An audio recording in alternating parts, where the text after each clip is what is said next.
I'm 75 now and I can't remember anybody except the Queen being there. It began like so many royal scandals with a whisper behind palace walls, a hushed discussion overheard in Windsor, an unusual absence at Balmoral, and a sudden tightening of lips among the Queen's most trusted advisers.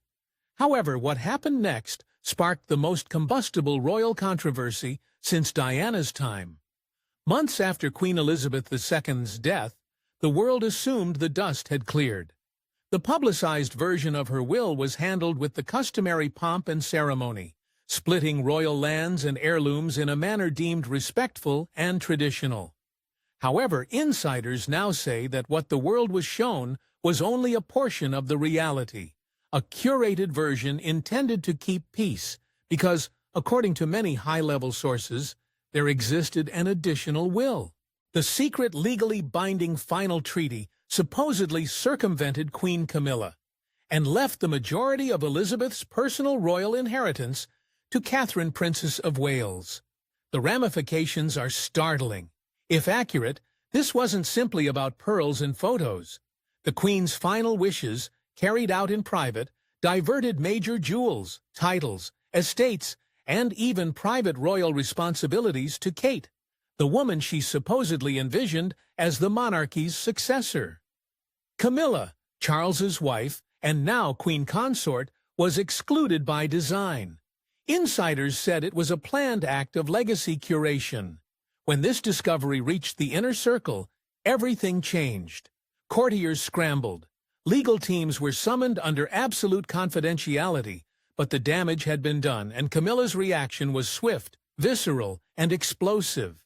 She allegedly went bananas behind closed doors, unleashing rage rarely witnessed within palace walls.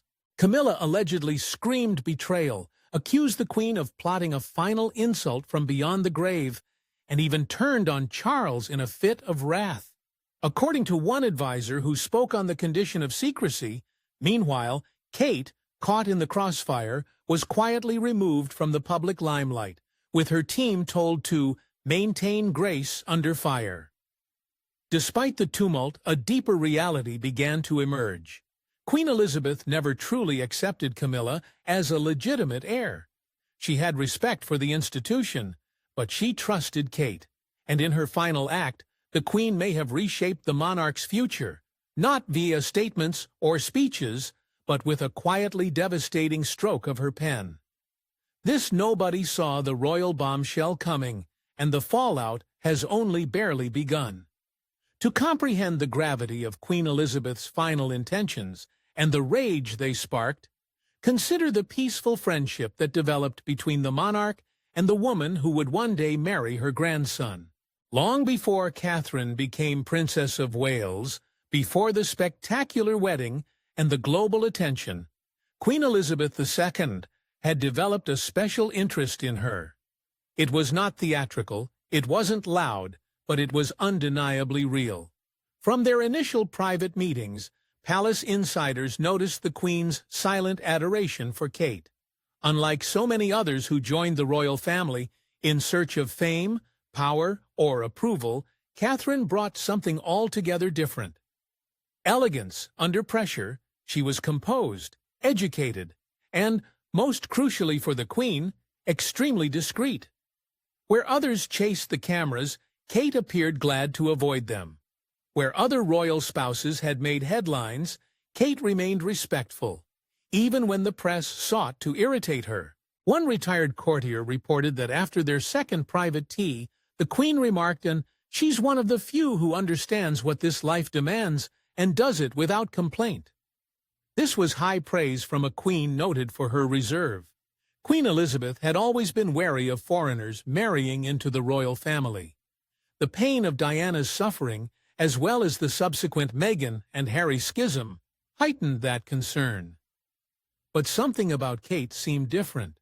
Over time, the Queen gradually entrusted her with more responsibility, often quietly.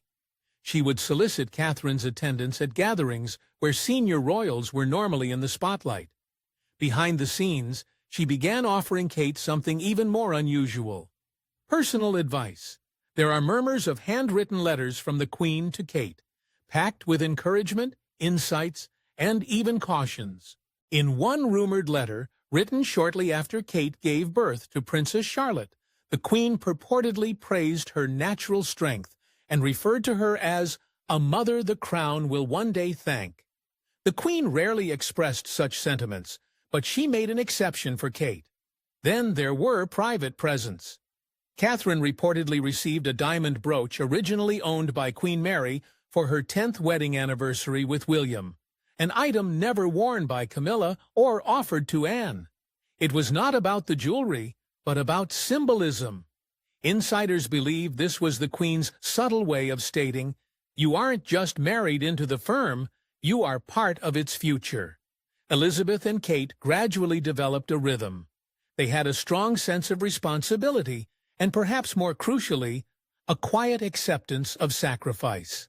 When William was abroad on royal tours or air ambulance duty, Kate would frequently bring George and Charlotte to Windsor, not for picture opportunities, but for genuine connection. The Queen, who was often severe and distant with her own children, was reported to soften in their presence. Kate made this possible. Camilla's relationship with the Queen remained difficult, strained by history and hatred. Though Elizabeth outwardly welcomed Camilla following decades of controversy, those close to her understood it was never genuine. The Queen, ever the orthodox, reportedly told her closest friend that she thought Charles's marriage to Camilla had damaged the crown's moral authority. She respected the decision, but she never totally supported it. So when it came time to think about her legacy, not only materially, but symbolically, Elizabeth had to make a decision.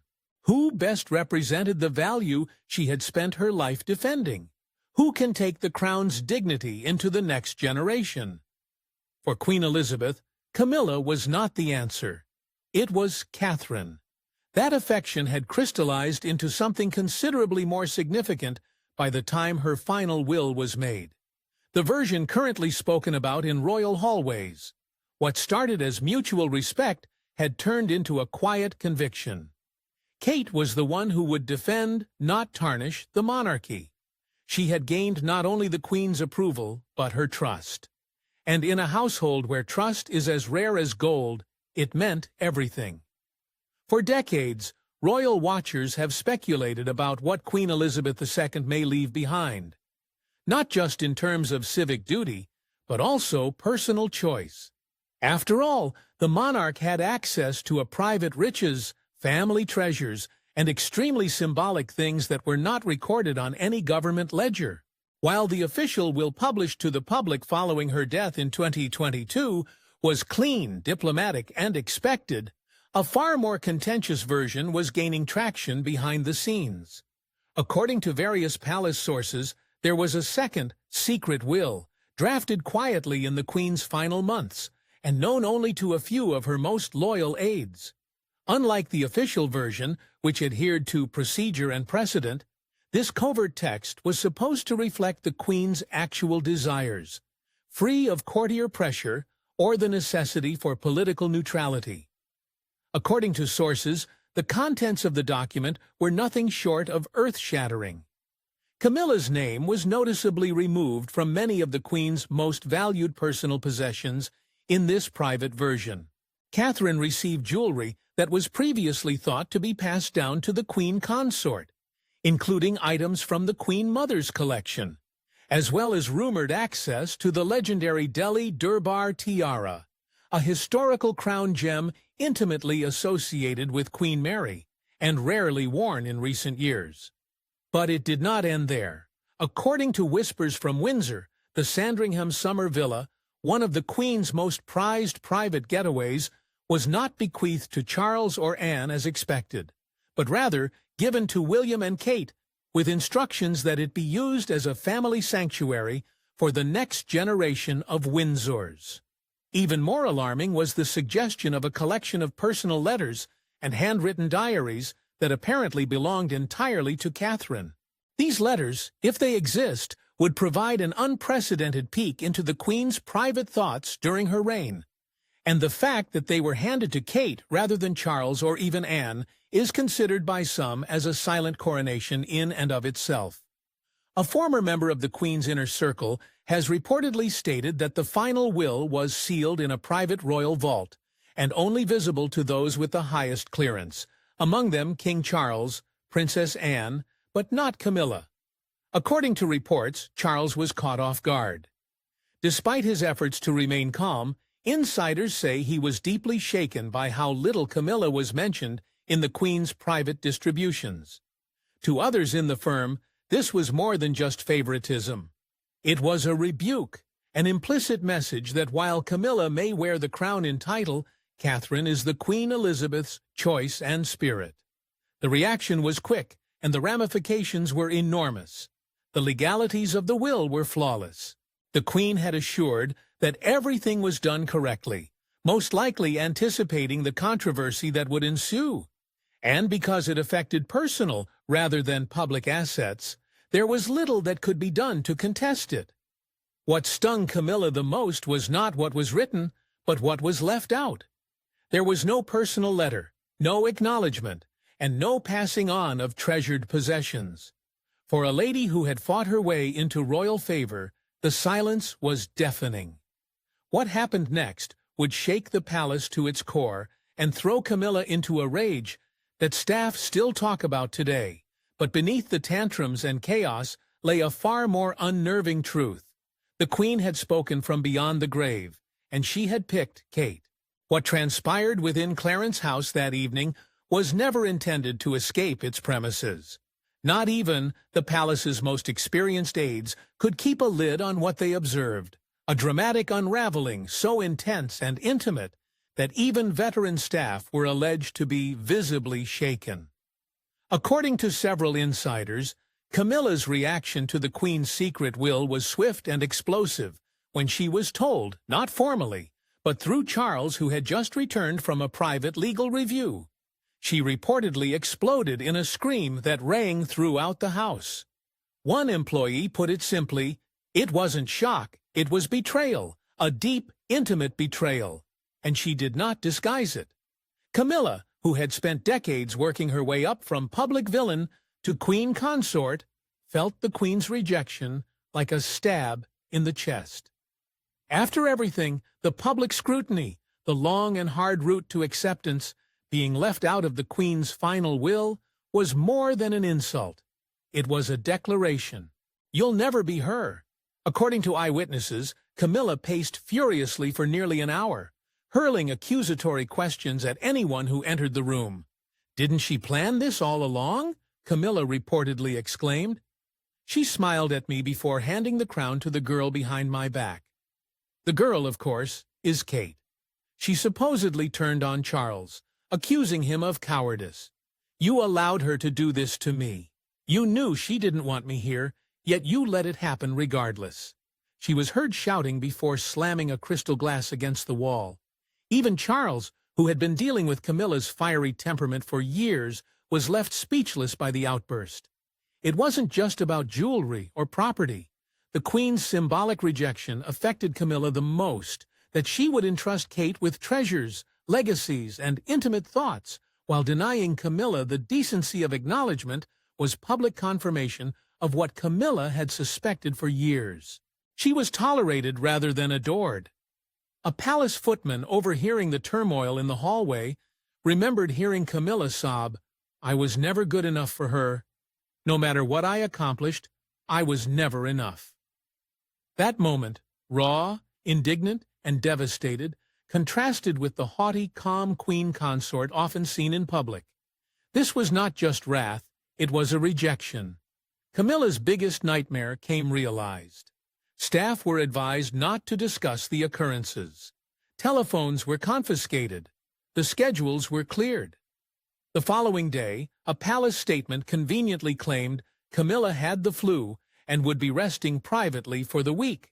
However, behind the scenes, the harm had already occurred. Camilla allegedly directed her senior aides to look into whether the will could be disputed. Lawyers were discreetly approached. Royal advisors persuaded her to let it go because it was the Queen's personal property, and the legal options were closed. Camilla, however, was not prepared to accept this. Her behavior apparently changed over the next few days. In public, she kept up appearances, tight smiles, fast waves.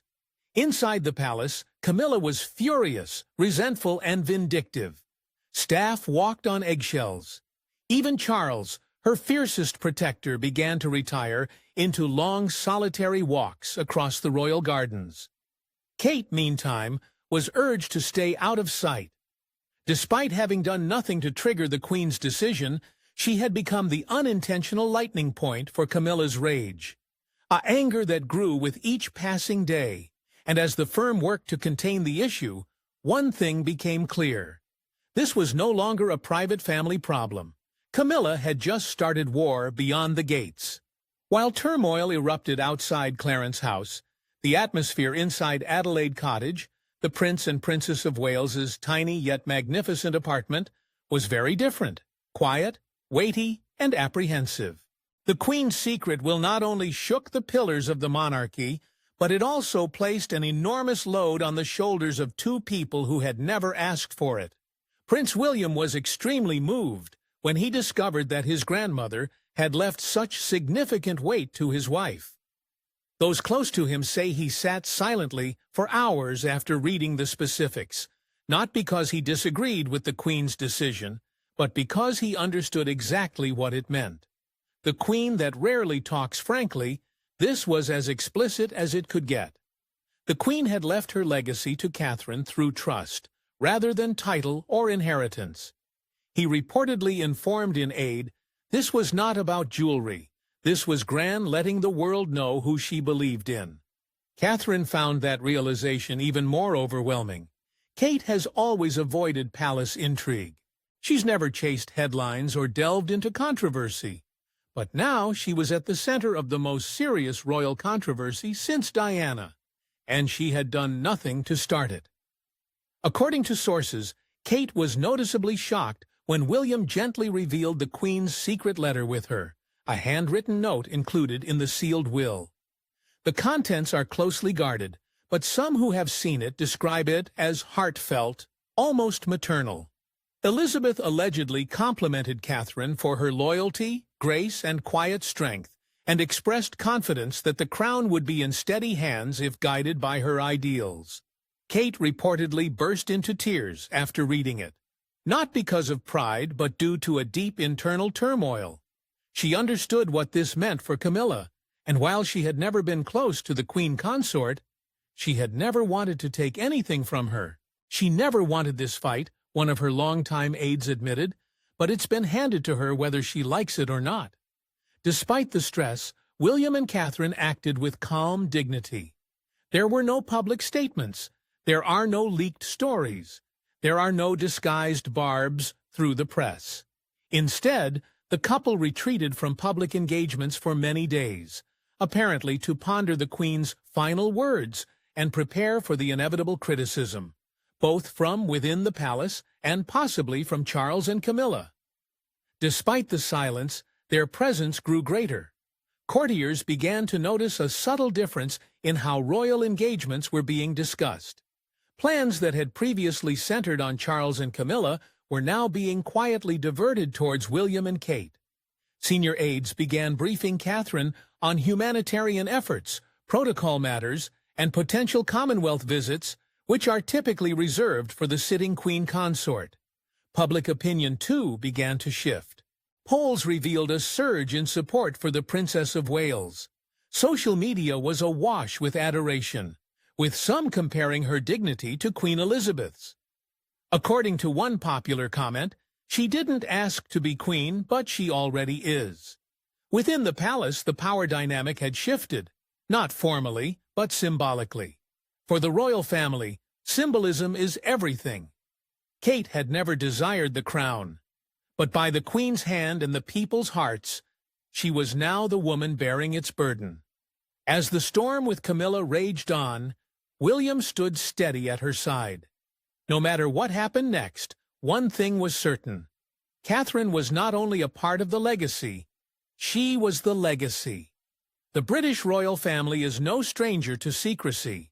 For nearly a millennium, The monarchy has thrived by perfecting the skill of burying scandal before it reaches its gates. But the stakes had never been higher, or the truth more combustible than with the Queen's concealed will. When the turmoil inside Clarence House reached its zenith, the firm acted quickly, adopting its most trusted tactic, a concerted palace cover-up. Within 48 hours of Camilla's outburst, senior advisors from Buckingham Palace, Clarence House, and Kensington Palace were invited for an emergency meeting. No agendas, no cameras, and no reporters. The aim was clear: control the repercussions, safeguard the monarchy's image, and bury the will permanently. That came the hush. Any staff members who had seen or heard about the Queen's secret testament were issued non-disclosure agreements that were stricter than any previously signed. Longtime palace staff were reassigned, and some were fired under ambiguous circumstances. The Queen's private legal staff, which had handled the quiet execution of her second will, disappeared from public view. One was reportedly relocated overseas. Then came narrative control. The Palace Communications Division began developing an alternative story. Camilla had fallen unwell, citing stress fatigue, according to one carefully worded press briefing. Kate and William's abrupt absence from engagements was attributed to school holidays and personal family time. The Queen's residual assets, according to official records, were allocated as planned, with full transparency. But behind closed doors, the cover-up was not going well. Princess Anne, a woman who is rarely bothered by internal politics, was believed to feel profoundly uncomfortable. According to sources, she was shown the Queen's secret will weeks before the funeral. And while she originally accepted its contents as private, Camilla's angry reaction and subsequent attempt to erase the reality troubled her. "She believes in duty, not theatrics," a royal historian said. But it wasn't about drama, it was about dishonesty. Charles, for his part, kept relatively mute. Some claim he was paralyzed, split between his mother's final desires and his wife's deteriorating composure. Others allege he was the mastermind behind the cover-up, directing the legal staff to ensure the Queen's personal will was never made public. Inside Kensington Palace, William and Kate were reportedly told not to discuss the matter with anyone, including close staff. The directive was simple: act as if nothing had happened. However, the tension was palpable. Behind the smiles, Catherine carried the weight of a country, not a crown, but the burden of reality she could never express. Meanwhile, whispers began to get into the press. No headlines, no scandals, just murmurs, anonymous suggestions for tabloid journalists, an unusual adjustment in royal schedules, a missing tiara from the royal collection. The journalists, long leery of crossing the firm, avoided the subject. One publication ran a speculative article titled, "Was Kate Chosen All Along?" It was promptly deleted within hours. Allegedly following a sharp call from a top palace agent, but no matter how hard the palace attempted to patch the fractures, the truth was already slipping out. The Queen's decision, her final act of legacy shaping, left a mark that could not be erased. The official story may persist. However, inside the family, and among those closest to the crown, a line had been drawn. Elizabeth had selected Catherine, and now everyone knew it, whether they dared to speak it openly. In the end, Queen Elizabeth II's farewell message was defined not by titles, diamonds, or palaces, but by her trust in Catherine. A trust so deep, so purposeful, that it shattered the very institution she had spent her life defending. Her last will included more than just a dispersal of heirlooms. It was a quiet revolution, one that avoided hierarchy and politics, while speaking to the legacy she wished to carry forth. The Queen has witnessed the monarchy endure wars, divorces, betrayals, and scandals. She had been through the anguish of Diana's death, the humiliation of Prince Andrew's scandal, and the instability of Harry and Meghan's separation. But in Catherine, She recognized something unique, a woman who handled herself with dignity, discernment, and an unshakable sense of duty. A woman who never sought power, but demonstrated her ability to handle it with beauty and control.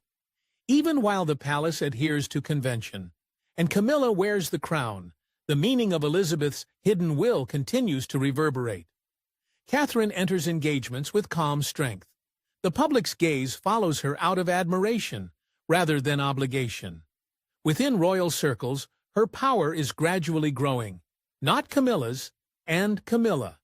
Though she is still queen consort in name, her absence from crucial events and sudden withdrawals from public life indicate a transition that no statement can refute.